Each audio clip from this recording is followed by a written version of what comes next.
I am a big fan of giving people access to free content that helps them learn more about the problem that I know they have that they don't yet know they have. Because when this happens, they become better prospects, more educated prospects, and they become interested in the solution that I'm selling. So in my second book, I detail this in grave detail. I'm not the person who created this concept, but I have a slightly different way of talking about it. So what I call the little p problem is the problem they know they have and they're willing to admit. That's the little p problem. And then the big P problem is the problem that you know they have.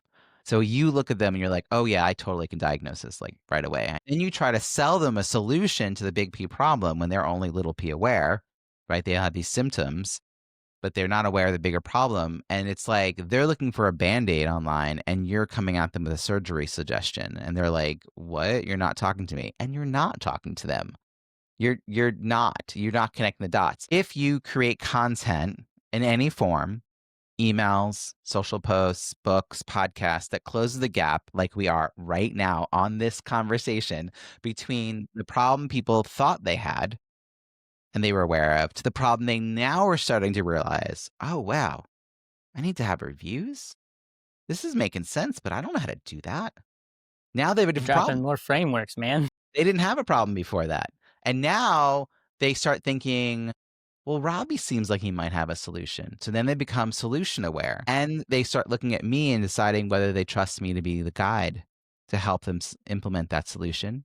And the last part of the process is a question of urgency. So at this point, the question is, what is the cost of inaction?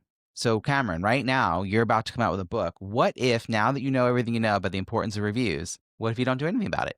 Do you still feel like you're going to have the goals met that you had, that you set for yourself? The cost of inaction, that's the question that you have to answer as a prospect.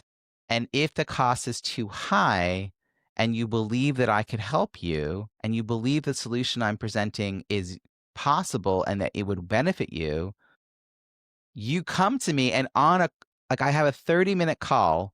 Someone's referred to me, they get access to my book, they watch a podcast interview maybe, they come in better informed. It's a 30-minute call with a 15-minute buffer.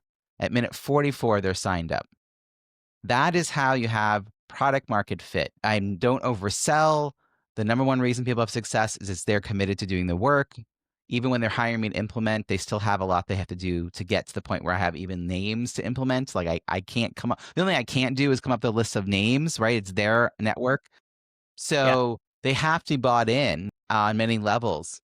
But when you have that product market fit, they they come in educated, and I can tell who comes to these 30-minute calls having done their work. I had someone who got referred, got the book. There was a 2-week delay between when they booked a call and actually got on the call. And in that time, they had read the book, taken action, made a list of 150 names, came into the call and was like, okay, now that I've done this, what else I got to do? At the end of the call, they're like, okay, we're working together. We started sending out her emails the following week. Her time frame was really short because of other constraints. If she hadn't done that pre-work, I couldn't have met her time frame even. Like it just wouldn't have been possible. But she was like doing all that work without me. Now, if she had not hired me, I think she still would have gone on to tell everybody else how great I was and that I had something really useful, right? It's not a waste of my time because it's better to meet with her and use my time to have a conversation with her, whether she hires me or not, than to have these tire kickers who are just out there doing entrepreneur TV and not taking any action.